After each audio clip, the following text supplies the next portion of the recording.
सभी लोग भक्तामर शिविर में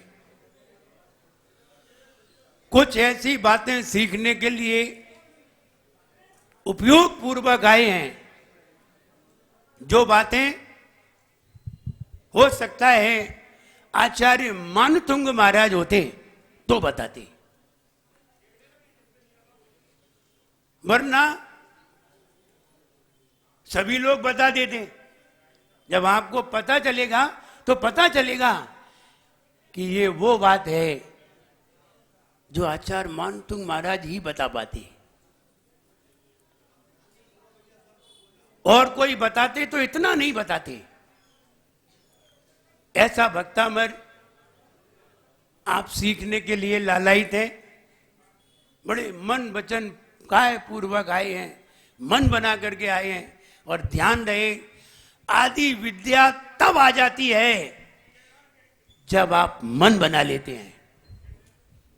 पढ़ते हैं तो आदि विद्या बाद में आ जाती है। अगर आपने मन बना लिया है तो निश्चित मानिए आप भक्तामर पूरा अच्छी तरह सीख जाएंगे, बिल्कुल पक्के में मानिए। लेकिन कोई भी कार्य करते हैं, धर्म का कार्य करते हैं, किसी चीज को ग्रहण करते हैं, पाना चाहते हैं, तो सबसे पहले त्याग करना पड़ता है। कोई एक चीज का त्याग करिए, नियम करिए। हम कोई एक चीज का त्याग करते हैं, पहले हम त्याग करते हैं। हम रबड़ी का त्याग करते हैं। कितनी बढ़िया चीज है। किसका त्याग किया हमने? रबड़ी का। बेसन की पपड़ी का, रबड़ी का और बेसन की पपड़ी का, इन दोनों का हम जब तक भक्तामर चलेगा तब तक मेरा त्याग रहेगा। अब आप लोग भी कोई अपने मन में त्याग करिए। हाँ, आप लोग आहार भी देना चाहते हैं, आप लोगों का त्याग हम बताई देते हैं। आप लोग जब तक भक्तामर चलेगा तब तक आलू प्याज नहीं खाएंगे। भक्तामर तक सभी लोग आलू प्याज नहीं खाएंगे। अब आप इतने योग्य हो गए कि आप किसी भी महाराज को आहार दे सकते हैं। अब आपसे पूछने की जरूरत नहीं पड़ेगी। और दूसरा नियम है, रात्रि में भोजन नहीं करना है। जल्दी, रात्रि में भोजन नहीं करना है। जल्दी जल्दी ऊपर करो। तो रात्रि में भोजन नहीं करना है और आलू प्याज नहीं खाना है। जिन्होंने दोनों नियम ले लिए हों वे दोनों हाथ ऊपर कर दें जल्दी, क्योंकि आप फिर सब जगह पहुंच जाएंगे। आपने ये नियम ले लिए हैं, 9 बार नमोकार मंत्र पढ़ लीजिए, 9 बार नमोकार मंत्र पढ़ लीजिए। अब आप आहार देने जाएंगे, कोई महाराज आपसे नहीं पूछेंगे आपका आलू प्याज का त्याग है, आपका रात्रि में कोई त्याग करने की जरूरत नहीं है। आप समझिए, जो व्यक्ति आहार देने के योग्य हो जाए और जो व्यक्ति मुनिराज को आहार बेझिझक दे सके, समझना चाहिए वो व्यक्ति 2 गति में कभी भी नहीं जाता। ना नरक गति में जाता है, ना त्रियंच गति में जाता है। वो मनुष्य बनता है या फिर देव बनता है।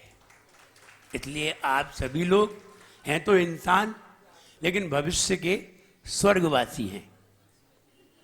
भविष्य के सभी स्वर्गवासी हैं और स्वर्ग में जिनका वास होना निश्चित हो जाता है। इसलिए आपने नियम कर लिया।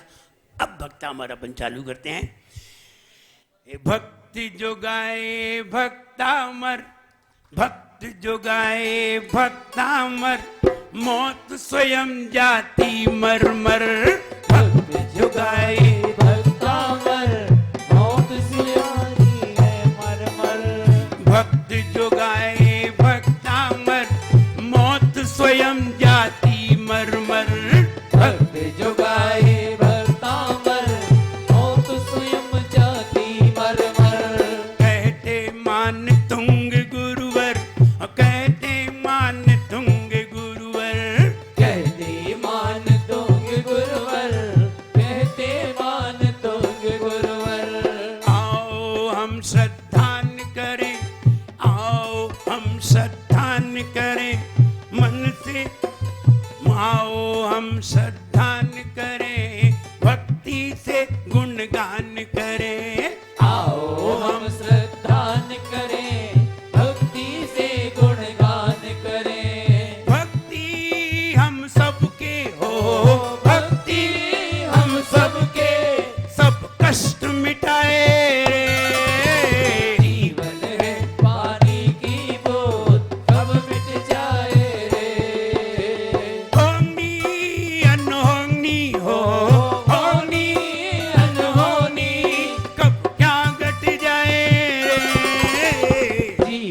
है पानी की बोल कब मिट जाए रे, ओ जीवन है पानी की बोल कब मिट जाए रे। भक्त जुगाए भक्तामर मौत स्वयं जाती मरमर, भक्त जुगाए भक्तामर मौत स्वयं जाती मरमर, कहते मान तुंग गुरुवर, कहते मान तुंग गुरुवर, कहते मान तुंग गुरुवर, कहते मान तुंग गुरुवर। आचार्य मान तुंग इस सदी के ऐसे आचार्य हुए जिन्हें संस्कृत का बहुत अच्छा ज्ञान था। जैसे हम फर्राटे से हिंदी बोलते हैं वैसे वे संस्कृत फर्राटे से बोलते थे। हिंदी बोलते ही नहीं थे, संस्कृत बोलते थे, क्योंकि जिनको अच्छा ज्ञान होता है वे सही संस्कृत बोल सकते हैं, और जिन्हें ज्ञान नहीं है वे संस्कृत क्या हिंदी भी सही नहीं बोल सकते। संस्कृत का ज्ञान होना बहुत जरूरी है अगर आपको शुद्ध बोलना सीखना है। कैसा कैसा बोलना सीखना है? शुद्ध बोलना सीखना है। आवाज देखिए, कैसा बोलना सीखना है? शुद्ध बोलना सीखना है, शुद्ध नहीं शुद्ध। अगर सीटी नहीं आती है तो तुम सड़क छापो, क्योंकि जब सीटी नहीं बजती है तो वो सड़क वाला सा होता है। हरी समझ में? और तुमने शुद्ध बोला और शुद्ध बोलते रहे, शुद्ध बोलना चाहिए। हरी समझ में? बढ़िया चिंतन सुनिए।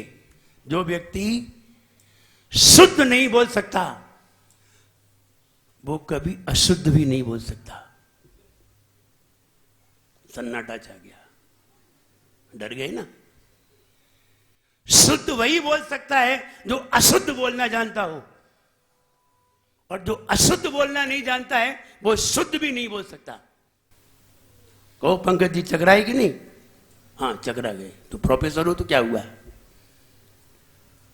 मेरी बात से भी चकरा जाओगे। जो शुद्ध नहीं बोल सकता वो अशुद्ध भी नहीं बोल सकता, क्योंकि शुद्ध बोलने के लिए भी शक्कर वाला सा चाहिए और अशुद्ध बोलने के लिए भी शक्कर वाला सा चाहिए। तो जो शुद्ध नहीं बोल सकता वो कभी अशुद्ध भी नहीं बोल सकता। अब आगे समझ में। अशुद्ध वही बोल सकता है जो शुद्ध बोल सकता है, इसलिए पहले शुद्ध बोलना सीख जाइए, अशुद्ध अपने आप बोलना आ जाएगा। मेरी आवाज सुनिए। इसलिए शुद्ध बोलने के लिए आपका प्रोनाउंसिएशन बिल्कुल राइट होना चाहिए। क्या होना चाहिए? प्रोनाउंसिएशन नहीं, फिर गलती कर दी। प्रोनाउंसिएशन बोलना सीखिए, प्रोनाउंसिएशन नहीं, प्रोनाउंसिएशन। इसको भी सही बोलना सीखिए। अब प्रोनाउंसिएशन भी गलत बोल रहे हैं, इसलिए सही बोलने के लिए सही चीज देखना पड़ेगी, सही चीज जानना पड़ेगी। आप कितना भी पढ़ लो और अगर आपके पास शब्द विज्ञान नहीं है आप कभी भी शुद्ध नहीं बोल सकते। और हम आपको शब्द विज्ञान के आधार से भी बताएंगे कि गलत कैसे बोला जाता है। और शुद्ध बोलना सीख लिया है तो ध्यान रहे, शुद्ध मंत्र अगर 9 बार पढ़ा जाए और किसी के भी सर पर हाथ रख दिया जाए उसका कार्य हो जाता है। शुद्ध पढ़ना तो सीख जाओ। और हम बार बार जोर देंगे, ये पढ़े लिखे बच्चों पर ज्यादा देना है ना, जोर देना है कि आप सही बोलना सीखिए, वरना आप महाराष्ट्र गए और चेन्नई गए और वहां जाकर के तुमने एडमिशन लिया तो फेल हो जाओगे। इसलिए आप बढ़िया एजुकेशन लीजिए और बढ़िया बोलिए, शुद्ध बोलना सीखिए। ये भक्तामर, लोग भक्तांबर बोलते हैं, नहीं, भक्तांबर बोलते हैं, नहीं, भक्तामर, जोर नहीं लगाइए, भक्तामर, भक्तामर नहीं, नहीं, भक्तांबर नहीं, भक्तामर बोलने का ढंग लिखा हुआ है, उसको पढ़िए, भक्तामर। भक्तामर तो ता के ऊपर बिंदी तो है नहीं, फिर आपने ताम क्यों बोल दिया? भक्तांबर बाबकरी का ही नहीं, फिर आपने गलत क्यों पढ़ दिया? सही पढ़िए। और अगर एक अक्षर का भी तुम्हें अगर ज्ञान हो जाता है, जैसे हमने तुम्हें बताया, जो शुद्ध नहीं बोल सकते वो अशुद्ध भी नहीं बोल सकते। आप जिंदगी भर नहीं भूल सकते हैं कि ये बात महाराज ने बताई थी, भूल नहीं पाओगे आप। एक अक्षर का भी अगर किसी से हमें ज्ञान मिलता है, हम उसे भूल नहीं सकते। तुम 100 साल के भी हो जाओगे तो भी तुमसे पूछेगा, आप ये बताइए आपको शुद्ध और अशुद्ध का भेद किसने सिखाया, किसने बताया था आपको? तो आपके दिमाग पे आ जाएगा कि हमारे यहां एक महाराज आए थे, उन्होंने ये बताया था। आप भूल नहीं पाओगे। एक अक्षर का ज्ञान देने वाले को भी हम भूल नहीं सकते, जिंदगी भर याद रहता है। इसलिए और पूरे भक्तामर का ज्ञान मिले तो फिर कहना ही क्या है। हम आपको मंत्रों का भी ज्ञान बताएंगे, भक्तामर का भी ज्ञान बताएंगे। अभी ये कहना चाहते हैं, ये भक्तामर सन 675 के करीब रचा गया। इसकी रचना 7वीं शताब्दी में सन 675 के करीब हुई। ये भक्तामर मालवा प्रांत के उज्जैनी नगरी में धार ग्राम में हुई, जहां का राजा भोज था। राजा भोज उसका नाम था। हम भोपाल में ही तो रह रहे हैं, और राजा भोज की मूर्ति कहां बनी है? तालाब में बनी है। तालाब में राजा भोज खड़े हुए हैं।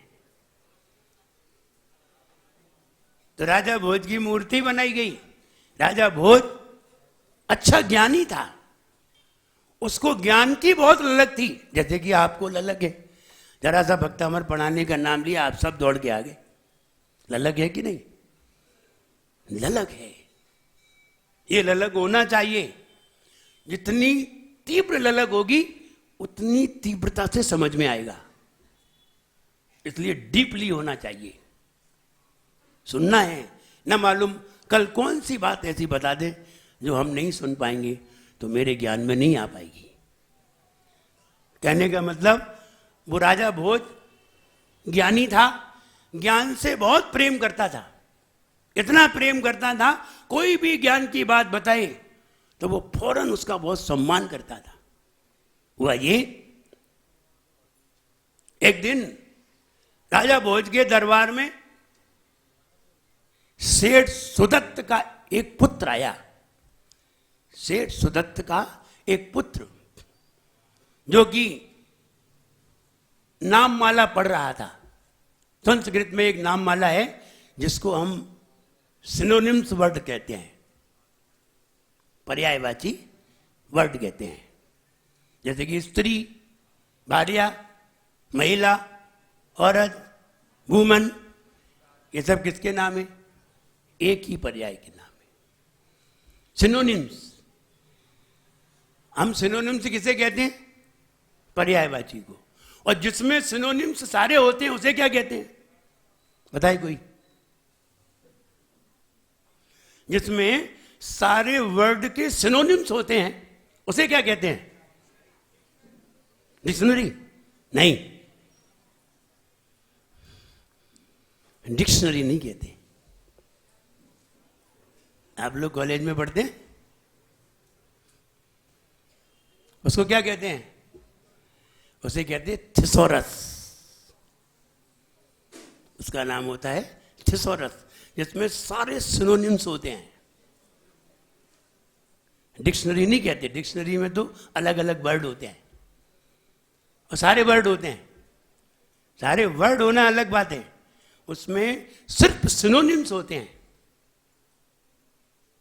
सिर्फ सिनोनिम्स, उसे थिसॉरस कहते हैं। मेरे पास रखा है, जो देखना हो तो मेरे पास देख लेना। नहीं, मिलता बहुत कम है, बहुत कम लोग उसका प्रयोग करते हैं। वे लोग प्रयोग करते हैं जो लोग कवि होते हैं। सिनोनिम्स का प्रयोग कौन करते हैं? जो लोग कवि होते हैं। उन्हें एक बात को कहने के लिए एक वर्ड वाला भी चाहिए, 2 वर्ड वाला भी चाहिए, 3 वर्ड वाला भी चाहिए, 4 वर्ड वाला भी चाहिए। कौन सा कविता में सेट हो रहा है, इसलिए कवि लोग उसे रखते हैं। जब हमने अंग्रेजी में जो कविताएं बनाई ना, जैसे कि life is a water drop, it vanishes अभी, तो आदि आदि बहुत सारी कविताएं हैं अंग्रेजी की। तो उनको जब बनाना पड़ता है तो वर्ड ढूंढने पड़ते हैं, उसे कहते हैं थिसॉरस। थिसॉरस उसको बोलते हैं। तो कहने का मतलब कि जो नाममाला पढ़ रहा था उनका बालक, तो बालक की नाममाला देख करके राजा बड़ा खुश हुआ। राजा ने कहा, इतना छोटा सा बालक ये किससे पढ़ता है? बालक का नाम कवि धनंजय। बालक का नाम कवि धनंजय। तो धनंजय ने कहा, ये नाममाला है, नाममाला में सारे शब्दों का अर्थ लिखा होता है, और अर्थ लिखा होता है तो हम उसे पढ़ते हैं। तो वहां राजा भोज के दरबार में कालिदास मंत्री थे। राजा भोज के दरबार में मंत्री कालिदास, वे भी संस्कृत के विद्वान थे। तो उन्होंने जैसे ही देखा कि ये नाममाला पढ़ रहा है, तो राजा बहुत खुश हो रहा है, तो उन्होंने जलन के कारण, राजन ये नाममाला नहीं है, ये नाममाला तो हमने लिखी है। और कवि धनंजय का पुत्र पढ़ रहा था, तो कवि धनंजय ने कहा, ये नाममाला हमने लिखी है, तुमने नहीं लिखी। बोले नहीं, ये नाममाला हमने लिखी है, और इस नाममाला का नाम नाममाला नहीं है, इस नाममाला का नाम नाम मंजरी है। अब राजा भोज के सामने दोनों विवाद कर रहे हैं। इधर कवि धनंजय बैठा हुआ है और इधर कालिदास बैठे हुए हैं, और दोनों बहस कर रहे हैं। तो कवि धनंजय ने बस एक ही प्रश्न किया, अगर आपने ये नाममाला लिखी है तो आप ये बता दीजिए कि इसमें है क्या, इस नाममाला की पुस्तक में कौन सा विषय है। तो उन्होंने लिखी ही नहीं थी, लिखी तो धनंजय ने थी, और कवि धनंजय का पुत्र पढ़ रहा था। तो जब दोनों में बहस होने लगी, तो कवि धनंजय ने कहा, आपको मालूम हो तो आप बताइए। तो बोला, मुझे अभी याद नहीं आ रहा है। तो धनंजय ने कहा, हम सुनाएं। तो धनंजय ने पूरी नाममाला सुना दी, शुरू से आखिरी तक। जब पूरी नाममाला सुना दी तो सामने विवाद सा उत्पन्न हो गया, और कालिदास ने यह कहा, हम तुम्हारा उत्तर नहीं देना चाहते, तुम्हें किसने पढ़ाया है ये बताइए। तो बोले, हमारे गुरु हैं आचार्य मानतुंग महाराज, 6 खंड के ज्ञाता हैं, मानतुंग महाराज मेरे गुरु हैं।